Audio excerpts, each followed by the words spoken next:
Two worlds, one you can see, and one that sees you. The supernatural realm is real, it's close, and sometimes it crosses over. When it does, nothing is ever the same. America's Lady of Supernatural Thrillers, Marianne Paul, is here to take you straight into the shadows. This is Real Ghost Chatter. True tales from the other side. Let's begin. It is December of 1716. England is cold, dark, and uneasy. A new king sits on the throne, King George I, a German-speaking monarch placed there by an act of parliament over the objections of those who believed the crown belonged elsewhere. In a small rectory in the village of Epworth, Lincolnshire, the Reverend Samuel Wesley is trying to hold his household together. He has a wife named Susannah, who was one of the most remarkable women of her era. He has 10 children still living at home. He has a parish to tend, debts pressing in from all sides, and a congregation that has never fully warmed to him. He has enough to deal with. And then, on the 1st of December, his maid hears something at the door of the dining room. She reported it to be a groan deep and hollow, like a person in the very last moments of life, but no one is there. It is the beginning of one of the most thoroughly documented poltergeist cases in the history of the British Isles. And the family at the center of it? They would go on to change the religious world forever. Welcome to Real Ghost Chatter. I am Marianne Paul, America's Lady of Supernatural Thrillers. On this episode, we are going to Epworth, and we are going to meet Old Jeffrey.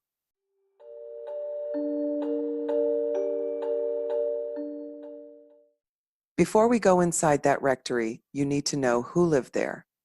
Because this is not a haunting that happened to anonymous people. This is a haunting that happened to one of the most consequential families in the history of Christianity. Reverend Samuel Wesley was the rector of Epworth, a position he held for decades despite ongoing friction with his parishioners. He was scholarly, stubborn, and deeply serious about his faith. Someone was so dissatisfied with Reverend Wesley. In 1709, a person in the village set the rectory on fire. It burned to the ground. Young John Wesley, only 5 years old at the time, was pulled from an upstairs window just before the roof collapsed. His mother Susannah would later call him a brand plucked from the burning, a phrase that would follow John Wesley for the rest of his life.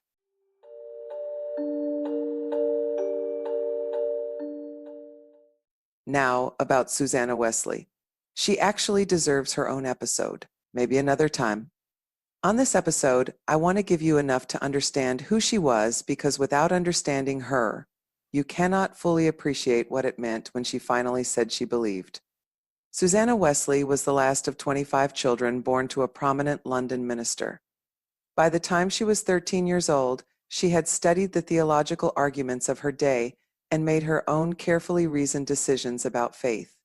Not her father's faith, but her own. That tells you much about this strong woman. She married Samuel Wesley and bore 19 children over the course of their marriage. 10 survived. She endured the losses of 9 children, endured poverty, endured a marriage that was sometimes deeply difficult. Samuel could be harsh, and the two of them famously disagreed on politics, which once caused Samuel to leave the household for a year. Susannah had refused to say amen to his prayer for King George. Susannah believed the Jacobite cause, which opposed King George's accession, to be just. Samuel left. She stayed. She kept the house, kept the children, kept the faith.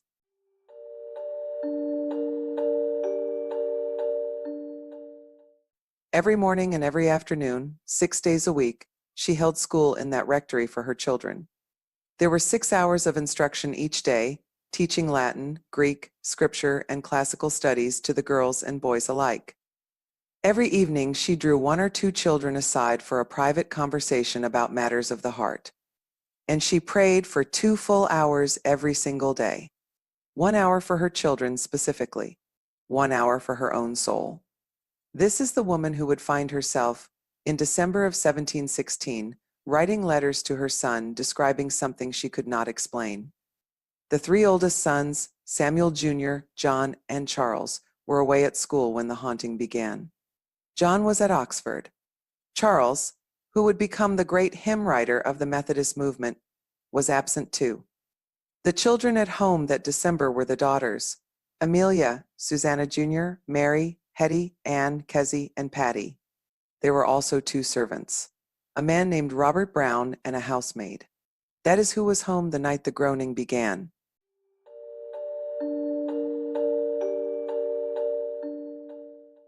The maid was the first to hear it.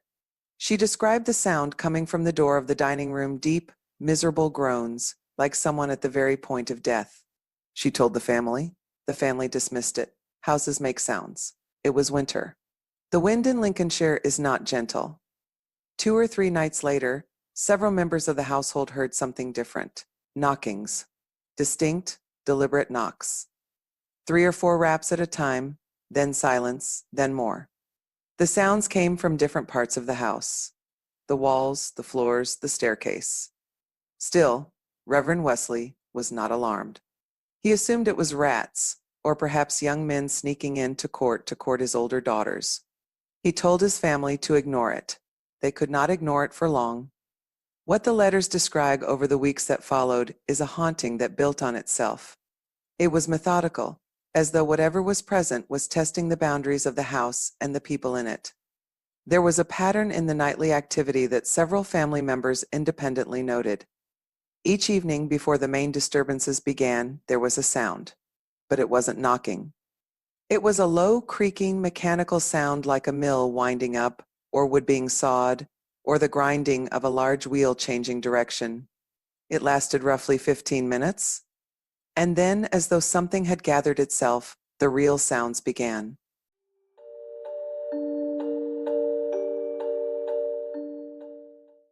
Knockings that answered knock for knock. Footsteps that moved through rooms and down stairways. The rattling of chains. The sound of a horn being blown on the upper floors. Sounds below the stairs like bottles being dashed to pieces. But when family members rushed to look, nothing was broken, nothing was out of place. Susannah Wesley wrote to her son Samuel, describing what happened on a particular night. Something walked in the room directly above their heads, moving heavily from one end to the other, and then, as if it descended a staircase, one step at a time. It walked with purpose, and there was weight in those footsteps. It was as if someone were walking with intention. And then there was the night the bed moved. One of the older daughters, Nancy, was asleep in her bed when it rose, not slightly, not a tremble or a shudder. It lifted, with her in it, and those who witnessed it had no explanation and no way to stop it. The bed was set back down by an invisible source. Nancy was not harmed, but she was never the same about sleeping in that room. The family's large mastiff, brought inside specifically to deter whatever was causing the disturbance, cowered under the table and whimpered. A dog that had barked furiously at the first sounds now refused to make noise at all. It trembled at the onset of those mechanical winding sounds each evening, as though it could hear something coming that no one else could yet perceive.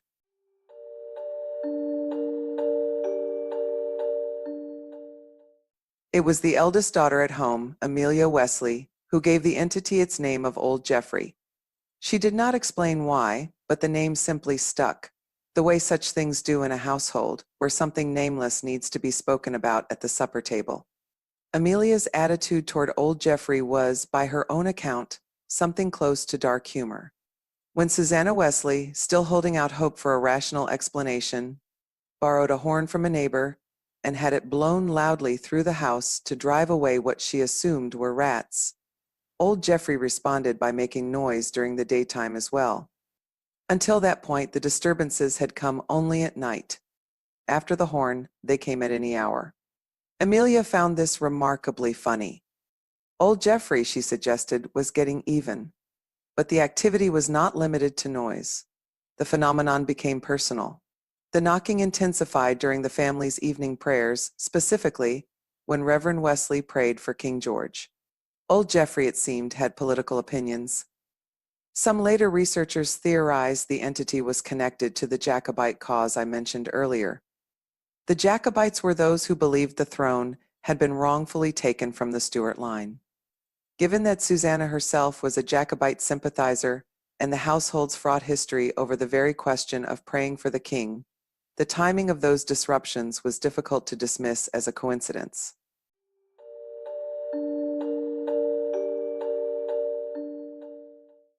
Susannah Jr. reported hearing something walk past her bed in the dark. She said it sounded like a man in a long nightgown, shuffling unhurriedly through the room, as though the house belonged to him and she were the intruder. Objects moved, and door latches lifted on their own. On one occasion, a dark, shapeless form was glimpsed beneath Reverend Wesley's bed, low to the ground and gone when a candle was brought near. One account described it as resembling a headless badger. Take that image and sit with it for a moment. A headless badger, dark and silent beneath the bed of a man of God. Hetty Wesley, one of the younger daughters, was noticed trembling violently in her sleep on the nights the knockings were loudest. She did not wake, but simply shook, as though she heard the sounds even in her dreams. Several accounts suggest old Geoffrey's activity seemed most concentrated around Hetty in particular, though no one ever understood why she was singled out.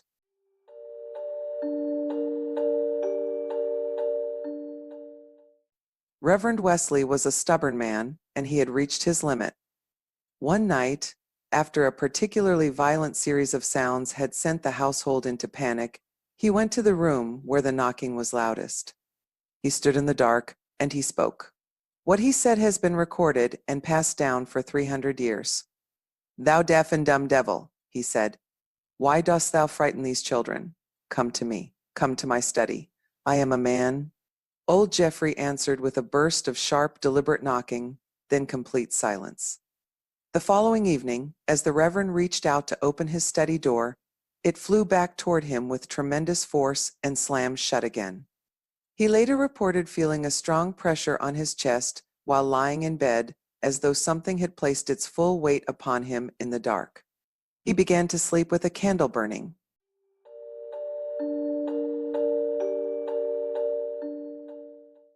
Even Susannah Wesley, so calm and ordered, and by nature skeptical of easy supernatural explanations, eventually conceded that what was happening was beyond anything natural she could explain.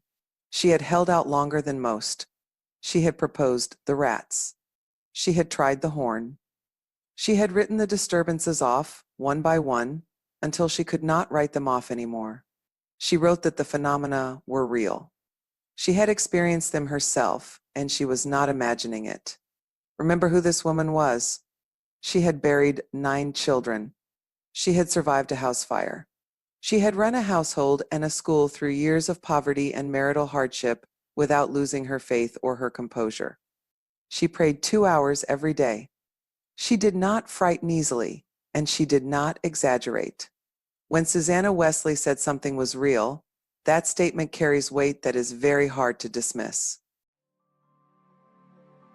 I want to take a quick moment to tell you about my books. If this kind of story is supernatural pressing into the real-world darkness, meeting faith in the middle of it if that speaks to you, I think you would love the Raven's Cove Iconoclast series. 6 supernatural thrillers set in Alaska and East Texas. Real faith, real darkness. Real battles for the souls of people who never asked for any of it. The newest book, The Tide Weaver, is out now on Amazon. Start with Raven's Cove, Book 1, and let it take you somewhere you won't soon forget. Find all 6 at marianpole.com or search Marianne Pole on Amazon. What makes the Epworth Poltergeist different from so many other accounts is the paper trail. The Wesley family wrote everything down. Letters flew between the rectory and the older children away at school. Each family member at home contributed their own account. Reverend Wesley wrote a formal record of events. Susannah wrote multiple detailed letters. The accounts were cross-referenced, compared, and preserved by a family of serious Christians who had no interest in sensationalism and every interest in the truth. John Wesley, who was not present during the haunting but collected every account from his family, would later publish these letters. He took this case seriously for the rest of his life. As the founder of Methodism and as one of the most influential Christian voices of the 18th century, he never dismissed what happened in that house. He cited the Epworth events as evidence that the supernatural was real, that the unseen world was not a metaphor, and that faith had to reckon honestly with forces that could not be explained away. He wrote about old Geoffrey decades after the fact with the same careful attention he brought to scripture and theology. That is not the behavior of a man who thought it was rats in the walls. Emily Wesley wrote about old Geoffrey as late as 1750, more than 30 years after the haunting. In a letter to her brother, she described how something still called on her before any extraordinary new affliction in her life. She did not know if it was friendly or evil, but she knew it was real, and she knew it had not entirely left. 30 years later, still present, still watching.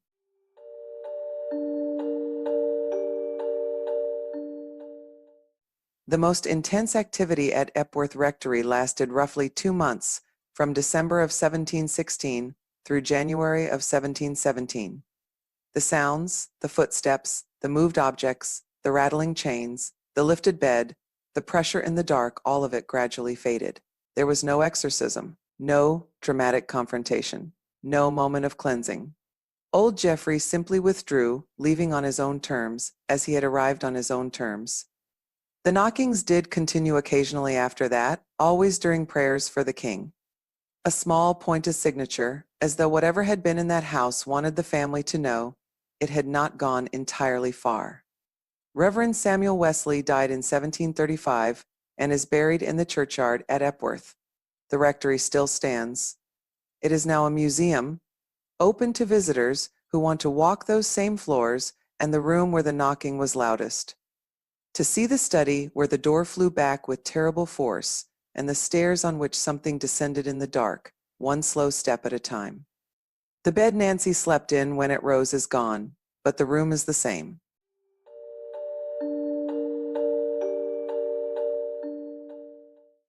John Wesley went on to found the Methodist movement, which today counts more than 80 million members worldwide.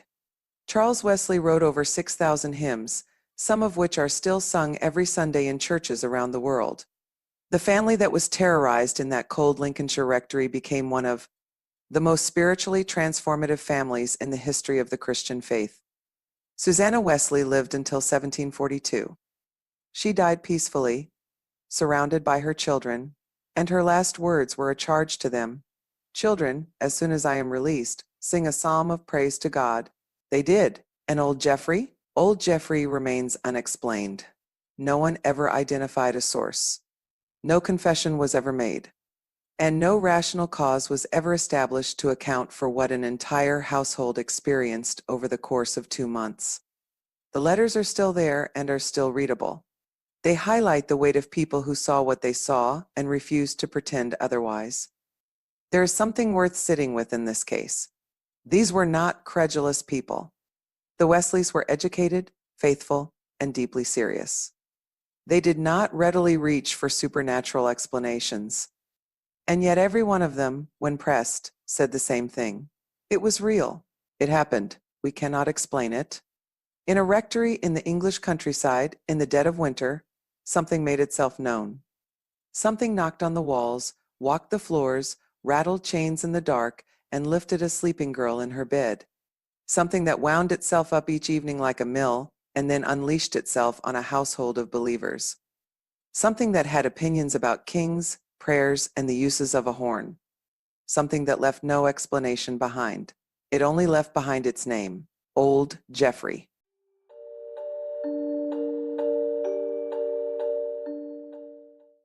Thank you for joining me tonight on Real Ghost Chatter. If this episode is worth sharing, pass it along. There are people in your world who need to hear these stories. I am Marianne Paul. My novels explore the same territory we walk tonight, the place where faith and darkness meet, where the unseen world presses against the walls of the seen one.